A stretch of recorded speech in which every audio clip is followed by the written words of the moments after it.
des artistes. Je voudrais juste placer le contexte de cette, je ne sais pas si on appelle ça une conférence, ou maintenant il y a des termes, on dit c'est une performance, on dit c'est un webinaire. Il y a des gens qui sont connectés aussi, un peu de par le monde, donc je voudrais aussi les saluer.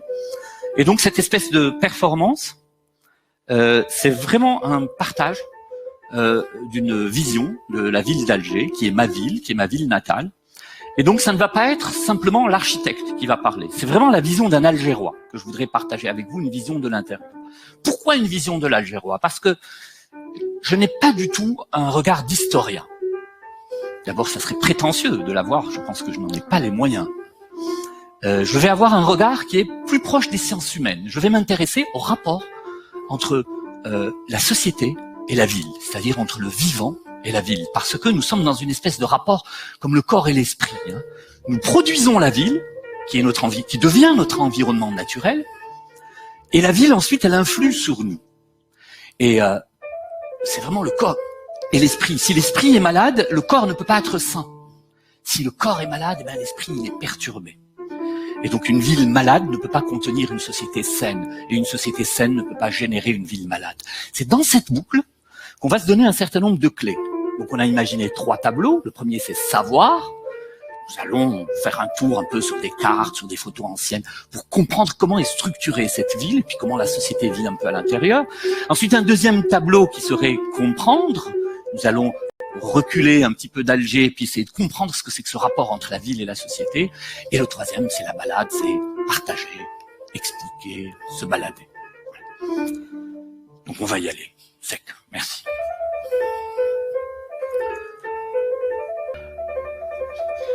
Alors d'abord, savoir. Alger. Grand Alger, on va dire. C'est pas la circonscription administrative au sens de la wilaya d'Alger, mais c'est le Grand Alger. C'est là où se reconnaît l'Algérois. Aujourd'hui, si vous allez à Sidi Abdallah, ville nouvelle, circonscription d'Alger, mais on ne se reconnaît pas comme un Algérois. Vous allez voir que, bon, la baie, le centre est ici. Et puis, vous avez une grande partie du territoire qui est encore agricole. Nous allons nous intéresser au territoire, à l'eau. Vous avez 2 fleuves. Oued el-Harrach, le principal, et Oued el-Hamiz. Et puis vous avez un certain nombre de rivières souterraines et de déformations. Alger est un site collinaire. Vous allez le voir sur notre carte tout à l'heure. Ce sont des collines et donc c'est véritablement le circuit de l'eau. Il y a énormément d'eau souterraine à Alger. Donc c'est une ville, en tout cas c'est un site naturel où l'établissement humain est permis. Là où il n'y a pas d'eau, vous ne pouvez pas ériger un établissement humain. Ensuite, les dimensions. Nous vivons dans des villes, nous visitons des villes, nous passons par des villes et on ne s'intéresse jamais aux dimensions de la ville. Alors Alger, d'abord, c'est une ellipse quasi parfaite. C'est assez rare, à cette échelle-là, qu'une ville s'installe comme ça, dans une ellipse qui fait 34 km de déployé. Entre le fleuve et le centre, nous avons 10 km, 17 km entre la Casbah d'Alger et le fort de Tamantefoust, on appelle la Pérouse aussi, et 3 km qui sont occupés par le port. Donc le port occupe une très très grande place dans cette ville et on va voir comment est-ce que le port est un élément à la fois qui porte Alger, mais qui coupe sa société de la mer.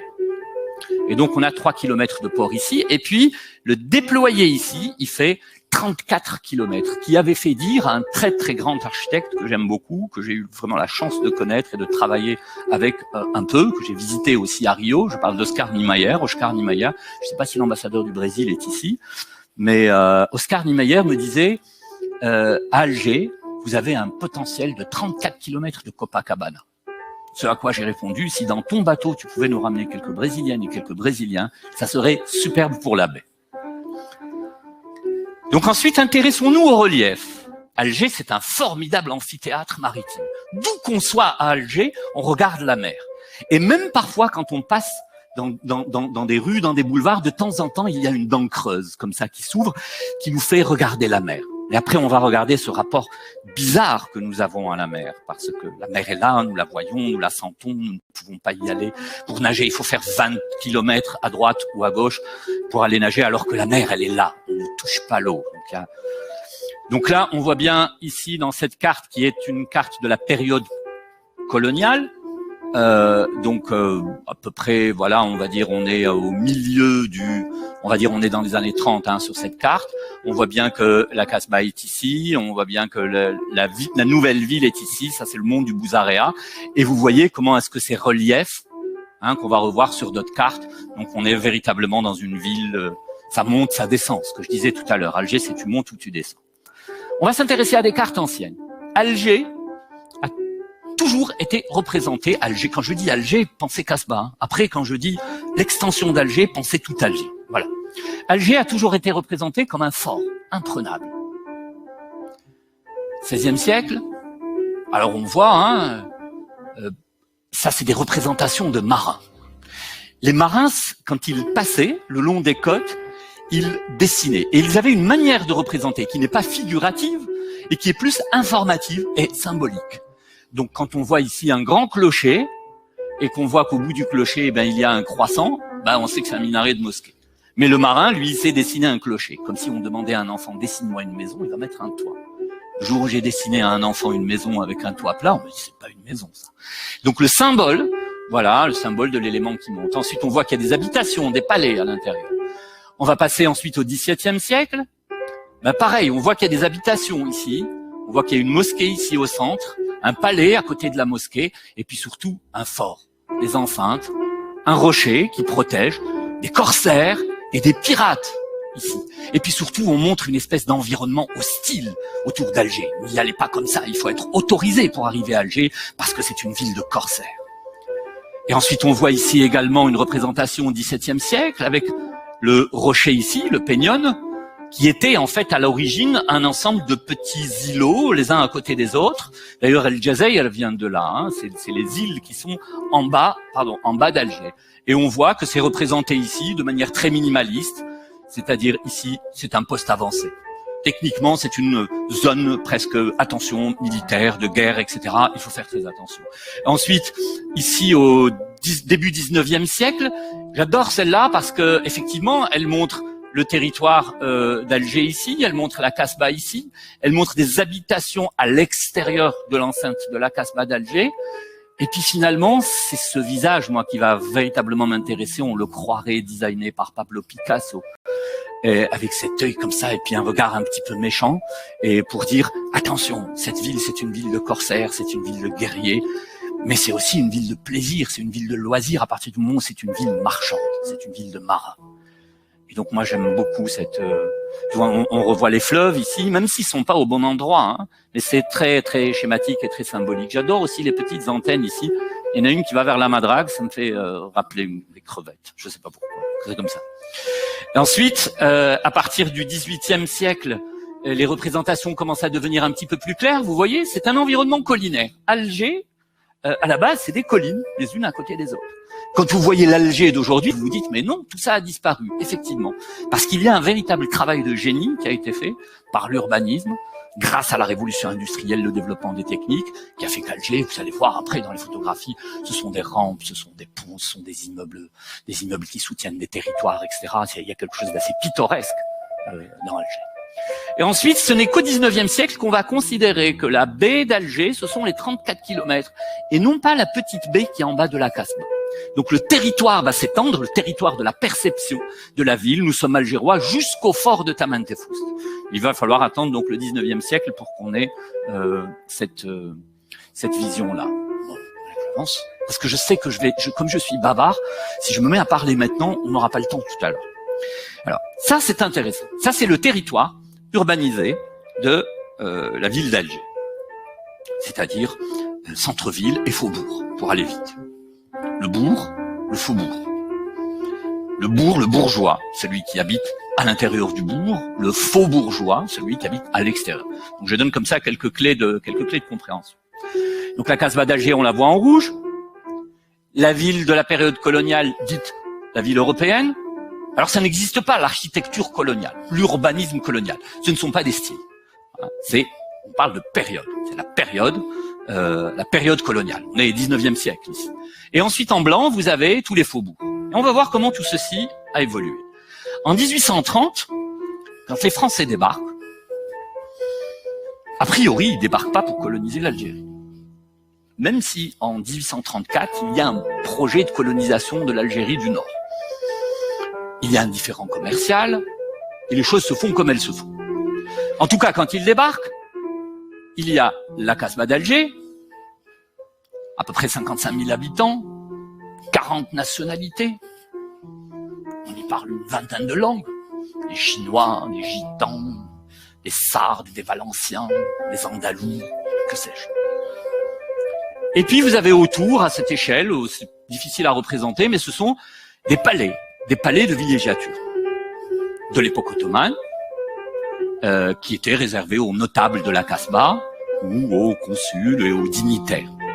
Ces palais étaient agrémentés de grands jardins où on cultivait une partie de ce qu'on consommait et de ce qu'on consommait à l'intérieur de la Casbah d'Alger, mais également on cultivait pour avoir des jardins autour de soi. En arabe, le mot jardin, c'est jnan.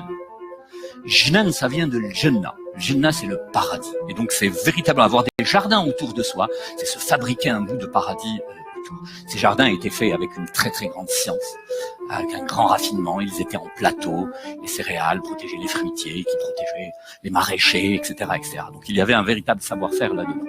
Donc, Alger, en 1830, est comme ça. Vous allez voir la puissance de la révolution industrielle. En 43 ans, il va se construire toute la nouvelle ville. Vous voyez, ici, c'est l'équivalent de la rue Al-Arbi Ben Mhidi, là où je mets le pointeur, qui est l'ex-rue d'Isly. Celle-ci, c'est l'ex-rue Michelet, qui est la rue d'Idouche Mourad. Vous voyez comment l'histoire remplace des héros par d'autres héros. C'est comme ça. C'est la marche de l'histoire. C'est comme ça. Et puis, vous allez voir le développement qui va se faire à l'est, parce que le territoire est trop violent ici. On n'a pas encore la technique. Mais la révolution industrielle arrive. La France, quand elle débarque en Algérie, elle est en crise politique. Elle est en crise économique. Elle n'a pas d'argent. Il va se déployer un génie pour pouvoir financer toutes ces opérations. On va le voir sur les photographies tout à l'heure. Mais on va remarquer deux infrastructures qui vont naître à cette époque, que sont l'hôpital Mustapha Pacha, le plus grand hôpital d'Afrique, encore aujourd'hui en taille. Et donc quasiment une ville dans la ville, et puis le jardin d'essai, qui est un jardin botanique assez particulier. Pourquoi ? 1863, on fait venir des botanistes d'Europe, francophones, pas spécialement des gens de métropole, comme on disait dans le temps. Et puis on va découvrir qu'Alger a une hygrométrie très particulière. C'est un mot un peu savant. L'hygrométrie, c'est l'humidité qu'il y a dans l'air. Les gens qui vivent le mois d'août ici savent très bien comment est-ce que c'est humide. Et on va s'apercevoir que tout peut pousser à Alger. Et donc on va amener des essences de plantes de partout où l'Empire français était installé, c'est-à-dire à peu près partout dans le monde.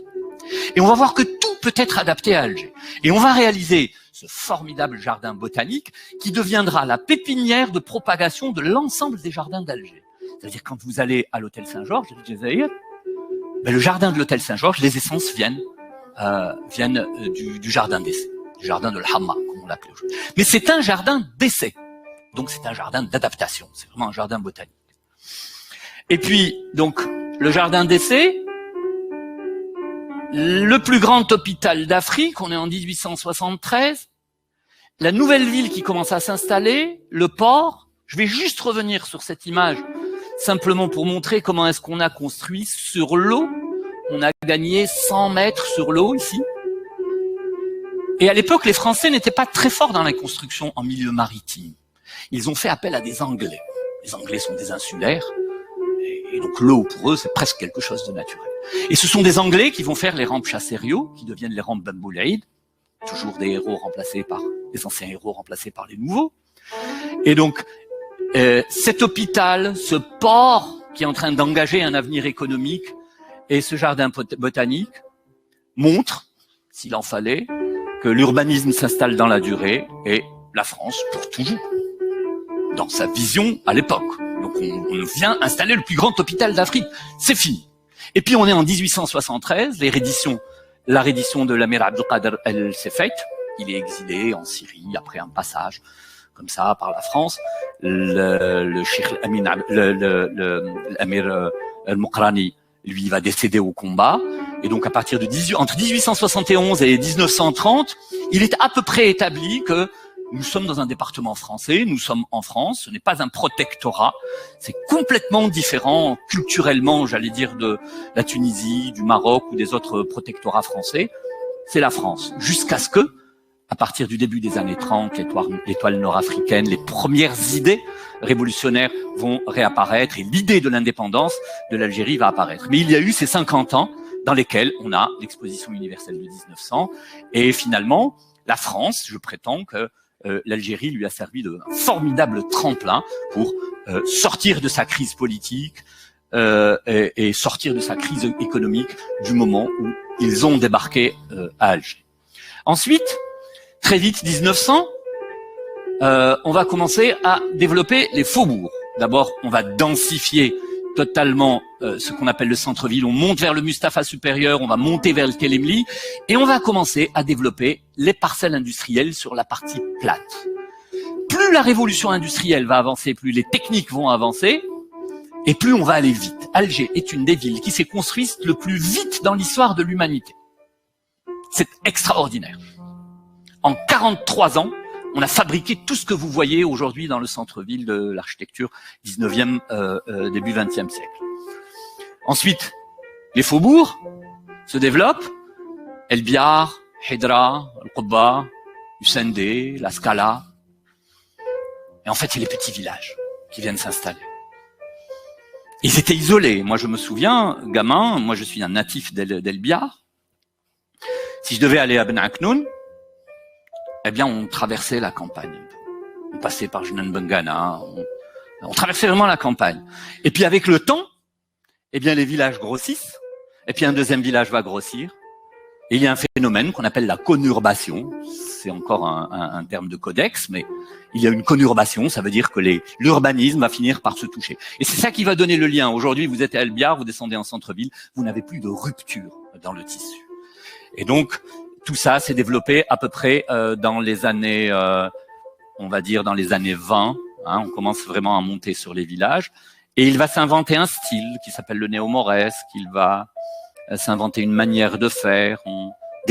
Ça y est, on maîtrise la technique, on maîtrise l'industrie. Voilà, il va se faire beaucoup de choses. Le style qui s'est inventé, c'est le néo-mauresque. Mais on va y revenir. Voici une carte qui date de 1832, qui est la première carte du projet colonial sur la place des Martyrs. On va percer la Casbah d'Alger. En réalité, les Français débarquent en 1830. Ils pensent vraiment arriver dans une espèce de village médiéval européen, c'est-à-dire un enchevêtrement de rues, de ruelles, où on rentre et d'où on ressort, fatalement. Mais là, ils arrivent dans une Casbah. D'abord, elle est dans un relief extrêmement violent. Et puis à la Casbah, tu rentres dans un endroit, parfois tu ne ressors pas, parce que c'est une impasse. Parfois même, c'est une fausse impasse. On pense que c'est une impasse, mais il faut aller complètement au bout pour comprendre qu'il y a vraiment un passage d'hommes ou un passage de mules qui vous fait rentrer dans un quartier complètement fermé, voilà, protégé. Et puis, vous avez des propriétés qui passent au-dessus d'autres propriétés. Vous avez des terrasses qui sont un espace public, qui sont un espace féminin. Les terrasses appartiennent aux femmes à la Casbah d'Alger. Les hommes n'allaient pas sur la terrasse. Les hommes étaient en bas. Ils étaient dans les ruelles, dans les cafés morts, dans des choses un petit peu plus glauques, j'entends. Moi, j'ai toujours prétendu que les femmes à la Casbah sont plus belles que les hommes parce qu'elles sont au soleil, etc. Vous allez voir, il y a beaucoup de légendes que je vais aussi porter parce que nous sommes entourés aussi de récits et de légendes. Je prétends que les femmes sont belles à la Casbah d'Alger. Et donc, cette carte nous montre quoi? On va percer à cet endroit. C'est là où il y avait le plus de mosquées à Alger, réunies, regroupées. Et en fait, on va casser parce que la mosquée, à cette époque, n'est pas seulement un lieu de prière, elle est pour 10 ou 15% un lieu de prière. La mosquée, c'est le lieu où se résolvent toutes les questions sociétales. J'ai un problème d'héritage, je ne vais pas voir l'administration coloniale parce que je réponds du droit musulman. Et le droit musulman en matière d'héritage, je ne vous raconte même pas. C'est une folie. Pour un notaire aujourd'hui, c'est véritablement une folie. Et donc, on va à la mosquée, quand on vient d'ailleurs, on débarque à Alger, si on cherche un métier, un destin, un époux, une épouse. On va à la mosquée. C'est là où bat le cœur de la société. Et donc la colonisation est quelque chose d'extrêmement brutal. On arrive, en 2 ans, on va casser tout ça. Il y a une cité administrative, au même moment, il y a un palais du Dey ici, et il y a des mosquées autour. Et on va casser pour libérer une grande place d'armes, parce qu'il y a un format militaire. L'urbanisme, bien souvent, vient des militaires. Une avenue, c'est fait pour passer, une rue, c'est fait pour faire passer une escouade, une avenue, c'est fait pour faire passer un bataillon. Donc les dimensions de l'urbanisme que nous avons aujourd'hui, héritées du 19e siècle, qui est né ici en partie, vous allez le voir, grande partie peut-être même, cet urbanisme est un urbanisme militaire. Et donc on va percer ici, ce qui est l'actuelle position de la place des Martyrs, et on va ouvrir 2 rues, on va casser 2 rues. La rue de la Marine, parce qu'il faut aller chercher les denrées et être au contact de la mer, et la rue des Scribes. Les Scribes, c'est les écrivains publics. Et on a pensé un temps, très vite, parce que tout ça se passe très très vite, et c'est des hommes comme vous et moi qui décident, que, en cassant la rue des Scribes, eh bien, on allait effacer la mémoire écrite. De bonne guerre, j'ai envie de dire, vraiment en mettant 2 grandes guillemets, on se dit, on va remplacer une culture par une autre culture. Et évidemment, le vainqueur est toujours meilleur. Mais tout ça, c'était compté sans la tradition orale qu'il y a à la Casbah d'Alger. Téléphone arabe, vous connaissez un peu, voilà. Et donc la mémoire à la Casbah d'Alger, elle est dans les bouches, elle est dans les textes, elle est dans la poésie, elle est dans les histoires. Elle est plus chez le conteur que chez l'écrivain. L'écrivain public, il était là pour écrire un acte administratif ou pour écrire une lettre pour quelqu'un qui était illettré ou qui ne savait pas écrire.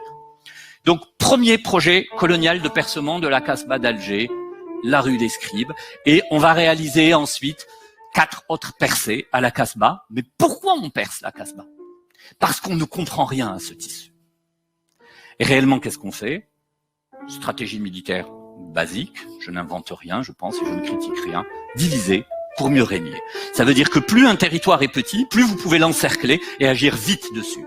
Mais un territoire comme ça, où vous avez 50 000 personnes qui parlent 40 langues, là, il y a un problème. Et on ne sait pas rentrer à l'intérieur. C'est pour ça que les Français envoyaient les zouaves. Dès 1832, ils envoyaient les zouaves qui faisaient des razzias à la Casbah d'Alger, qui piquaient les petites filles, qui violaient les femmes, qui tuaient les adultes, etc., etc.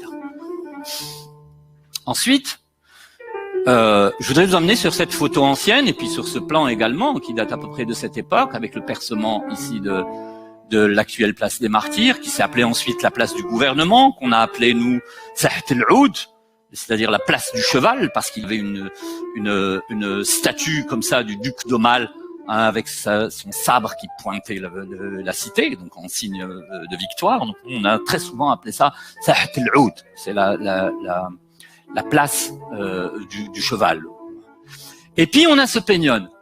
Ah, c'est marrant, hein, c'est le seul mot que je dis en espagnol. Parce que les Espagnols ont pris un siège ici pendant 19 ans. Ils ont menacé le palais du Dey. Ils ont menacé sa poudrière. Vous allez voir dans des photographies tout à l'heure, il y a une poudrière au milieu, là on stocke la poudre.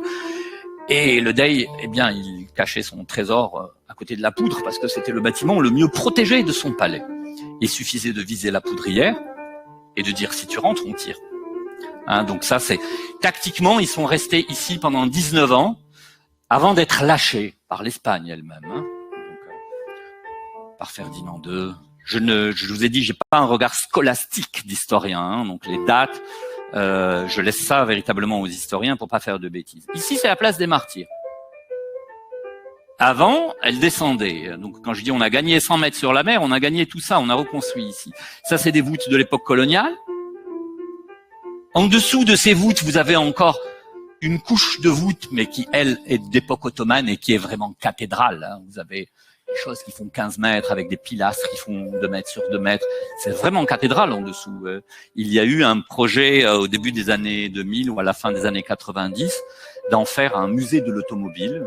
Le gouverneur d'Alger de l'époque, quand Alger était gouvernorat, avait projeté ce projet et puis ça ne s'est jamais fait. Donc elles sont vides depuis encore 30 ans, mais elles sont relativement bien rafraîchies. Donc il y a un projet intéressant à faire dans ces voûtes-là. La mosquée arrivait jusqu'à la mer, ça montre que Alger a toujours été une ville marine. Et on venait en felouk. Et on passait par la mosquée pour rejoindre la ville. Et donc la mosquée, encore une fois, n'est pas simplement un espace de prière. C'est un véritable espace social, c'est l'équivalent de l'agora grecque ou du forum romain. Ensuite, un sujet qui est intéressant, c'est de s'intéresser aux utopies. Beaucoup de gens ont parlé, ont raconté Alger, des poètes, des conteurs, aussi des architectes, des urbanistes. On a beaucoup raconté Alger. Et puis surtout, on a imaginé toutes les folies sur Alger. D'abord parce que le site, il est intéressant, il n'est pas normal, hein, cette espèce d'amphithéâtre comme ça, posé sur une baie, avec des rochers, des îlots partout, etc. Et donc il y a des grandes utopies, je vais en citer 2 ou 3. Le Corbusier y a inventé une théorie sur l'urbanisme. 1932, le plan Obus. Il a visité cette ville, il a dit « Ce territoire est tellement beau dans sa violence, on va dire topographique, il est tellement beau qu'on n'a pas le droit de construire dessus.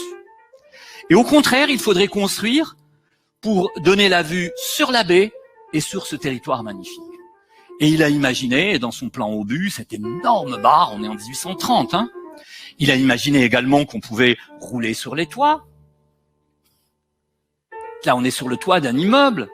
Il a imaginé un très très grand projet à côté de la Casbah d'Alger qui financerait la réhabilitation de la Casbah d'Alger. Très très intelligent. C'est la naissance, on va dire, des partenariats publics-privés. On va y revenir parce que j'ai vu qu'il y avait des grands chefs d'entreprise ici. On va en reparler. Et puis vous allez voir que cette situation d'autoroute, on va dire, au-dessus des immeubles, nous allons la retrouver aujourd'hui à Alger. Ça veut dire que les utopies laissent toujours un petit quelque chose.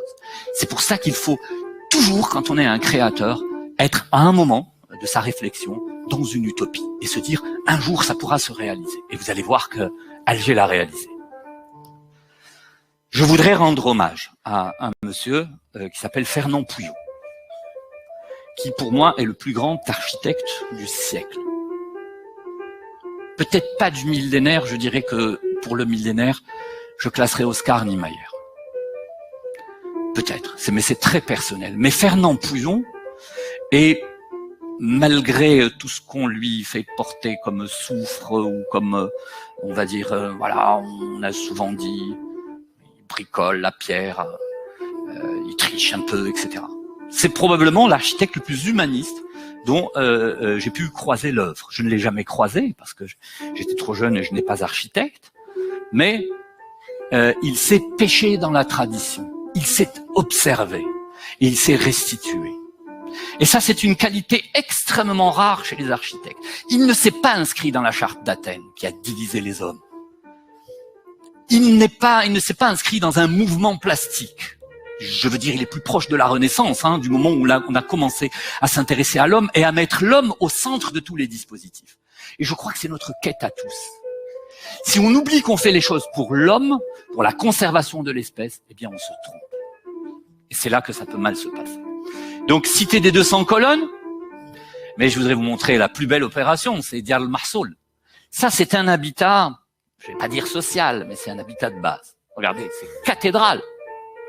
Alors il fait ça avec de la pierre qu'il ramène d'Aix-en-Provence. On le lui a reproché. L'Algérie était la France, et puis Aix-en-Provence c'était en France, et Alger aussi. Et donc s'il l'a fait, c'est aussi en réaction contre le mouvement moderne qui, aux États-Unis, était en train de magnifier les structures en acier pour faire des tours à Chicago, etc. En Europe, on était plutôt sur la plastique, du béton armé. Et puis il y a ce monsieur qui vient, il dit, bon, on peut faire de l'architecture contemporaine avec de la pierre, parce qu'on a du recul sur la pierre. On sait qu'elle n'est pas toxique, on sait comment elle travaille et on sait comment elle porte. Donc Fernand Pouillon avec des exercices assez sympathiques.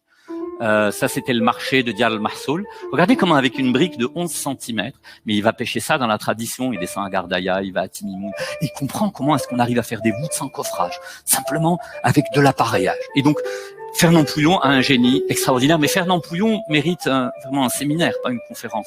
Il mérite 3-4 jours, voilà, de témoignages, parce que, et puis c'est quelqu'un qui a fait, je pense, beaucoup de bien en Algérie. Un jour, j'en parlerai. Les premières réflexions d'aménagement du territoire, on les lui doit, etc. Et puis, voilà, cette maquette, intéressante qui est la dernière maquette de la période coloniale qui était sur le bureau du maire d'Alger, Chevalier. Pourquoi elle m'intéresse? Parce qu'elle montre un projet qui peut paraître complètement fou. Imaginez des tours en bas de la Casbah d'Alger. Un centre d'affaires. Et en fait, on va partir d'un principe très simple. On amène du capital ici. Et puis on va bonifier l'espace public. Plus tu montes, plus tu investis sur l'espace public. Et si on amène de l'argent ici, du capital, des grandes entreprises, algériennes, internationales, que sais-je, Pigé, Alliance Assurance, et qu'on les installe ici, eh ben au bout d'un moment, il y a un reprographe qui va s'installer là, puis un notaire ici, puis un avocat, peut-être un architecte, c'est pas sûr. Et puis au bout d'un moment, ça va faire tache d'huile. Tout le capital qu'il y a ici va redescendre dans l'espace public. Et il va y avoir une espèce de tache d'huile. Et la population va très lentement, sans aucune brutalité, changer. Il y a un terme qui existe aujourd'hui qui s'appelle la gentrification. Voilà, moi je trouve ça un peu violent. On a l'impression qu'il sort d'un laboratoire. On va gentrifier un lieu. On a l'impression que tout de suite il va y avoir une opération à cœur ouvert, à ventre ouvert, etc. Donc ça c'est savoir. Je vous ai donné maintenant quelques clés pour comprendre la dimension d'Alger, le territoire, le relief, etc. Quelques petites anecdotes comme ça sur l'histoire. Mais maintenant, nous allons essayer de comprendre.